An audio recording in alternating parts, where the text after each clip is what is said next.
Kalau aja stok dari tablet ini tuh melimpah, mungkin Xiaomi Pad 5 ini bakalan laku banget. Gimana enggak? Apa yang ditawarin sama tablet ini kalau dibandingin harganya, ya kayaknya kita bakal mikir deh. Ini Xiaomi beneran jual tabletnya di harga segini?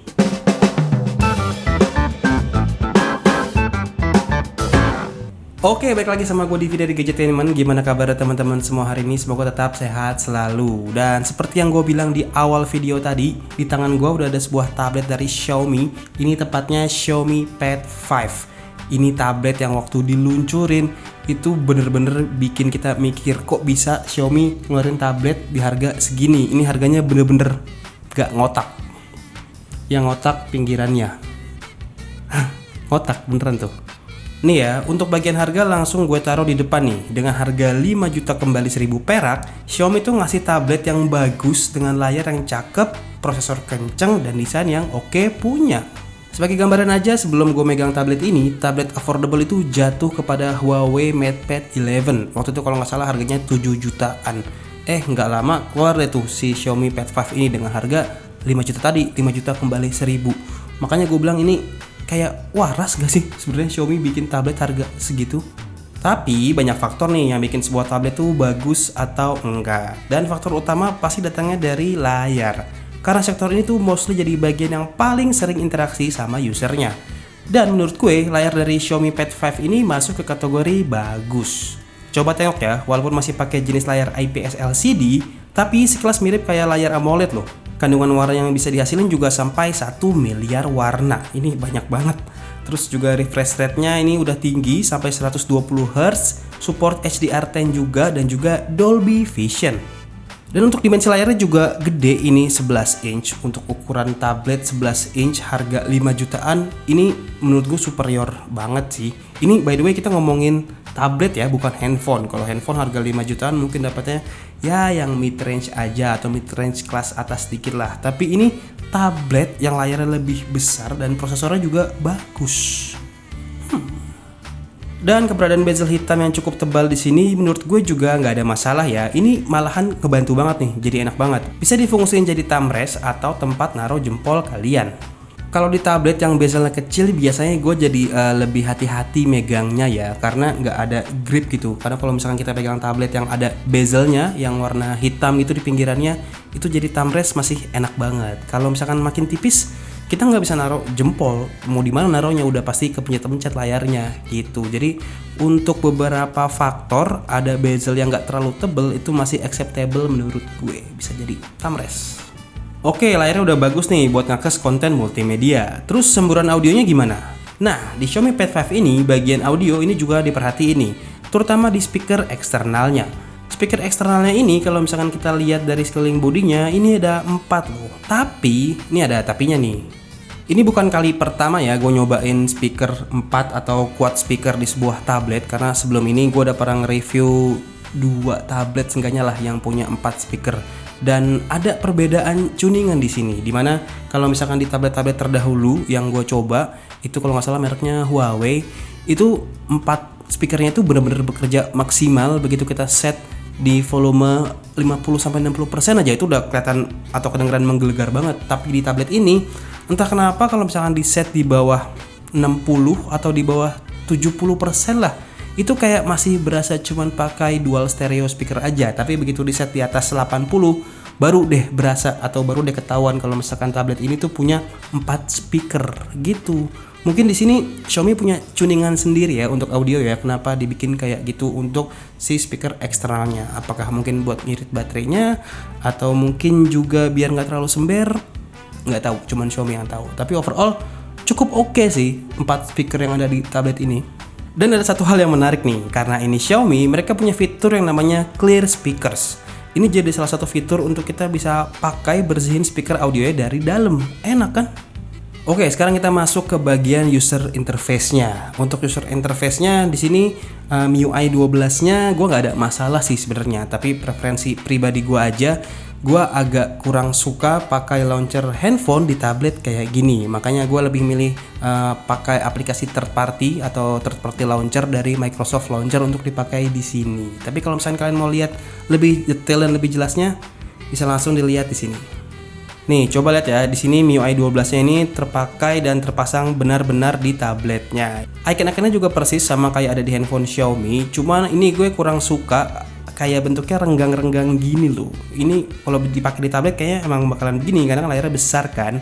Nah, khusus di bagian home screen, gue suka dengan bagian dock di bawahnya gini yang ada background docknya. Ini sayang cuma bisa dimasukin shortcut apps terbatas doang nih, nggak bisa banyak-banyak, terutama di mode landscape-nya.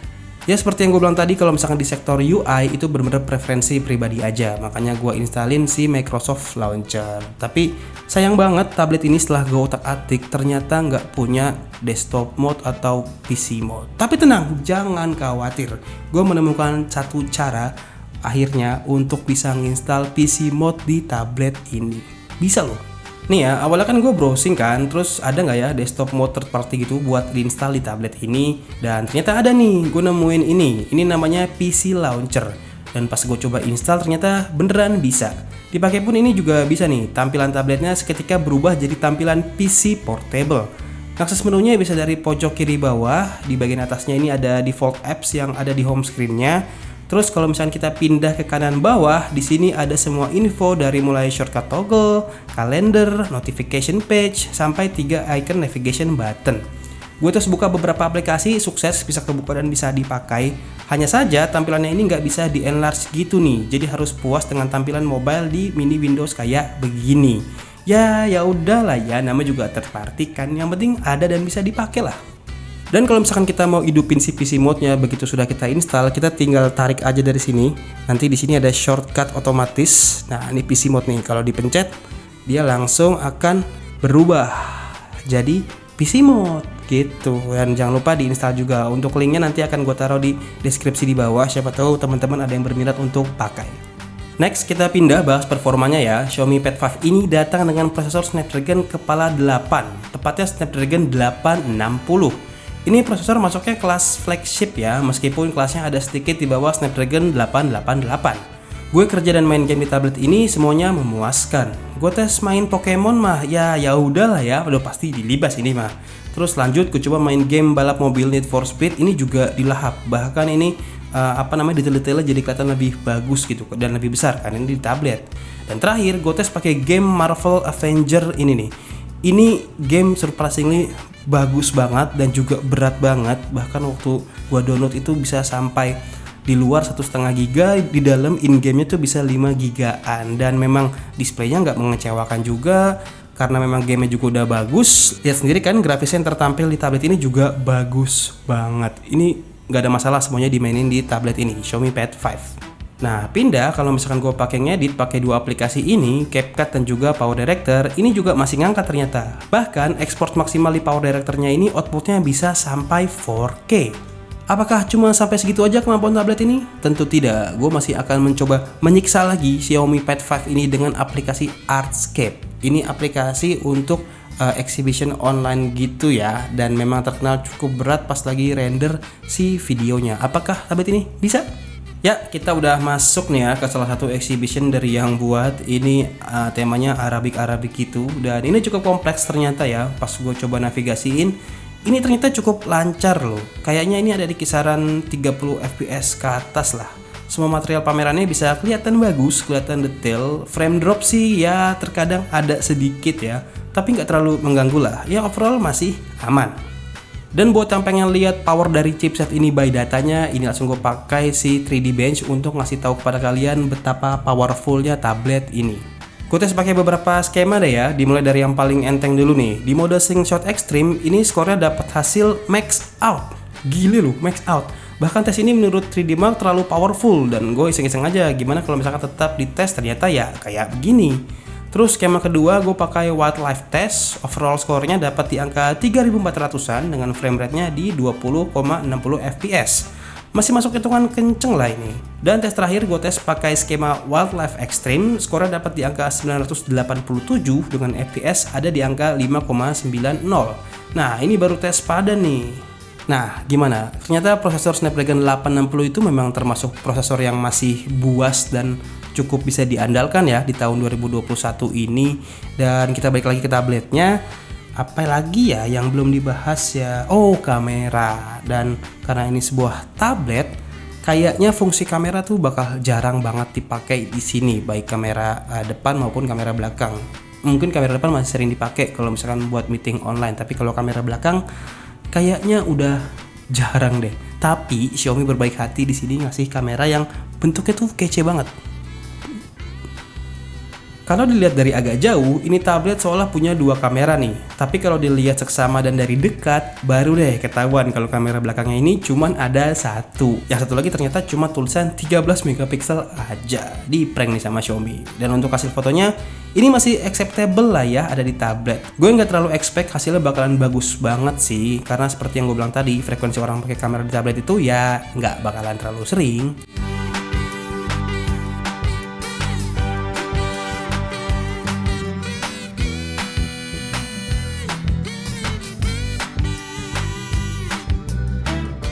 Itu untuk kamera belakangnya, tapi lain halnya untuk kamera depan. Karena kamera depan masih lebih sering digunakan lah di tablet seperti yang gue bilang tadi untuk meeting, zoom online, dan lain-lain. Dan ternyata kamera depannya ini juga menurut gue ya lumayan oke lah.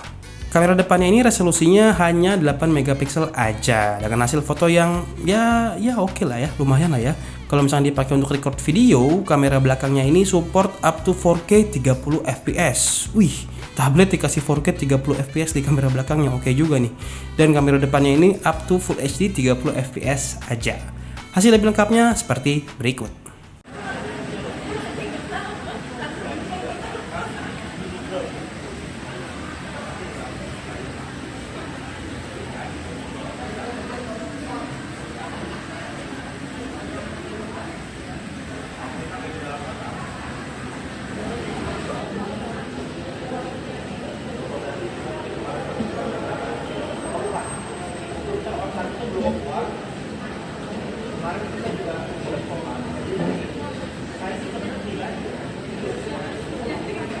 Oke, hampir semuanya udah gue bahas di tablet ini, apalagi yang belum? Oh, baterai di tablet ini tuh badak banget. Gue selama pakai tablet ini, baterainya itu jarang banget minta langsung dicas, karena hampir sehari lebih atau mungkin sampai ke 2 hari gue aktivitas pakai tablet ini dan nggak pernah habis. Thanks to baterai 8750 mAh yang ada di tablet ini. Dengan kapasitas segitu gede, gue jadi bisa pakai tablet ini tanpa khawatir baterainya cepet habis. Dan kalaupun habis, bisa langsung di-charge dengan charger bawaan yang udah support fast charging 33 watt. Dan satu hal lagi yang patut diapresiasi dari tablet ini, yaitu adalah bagian desainnya.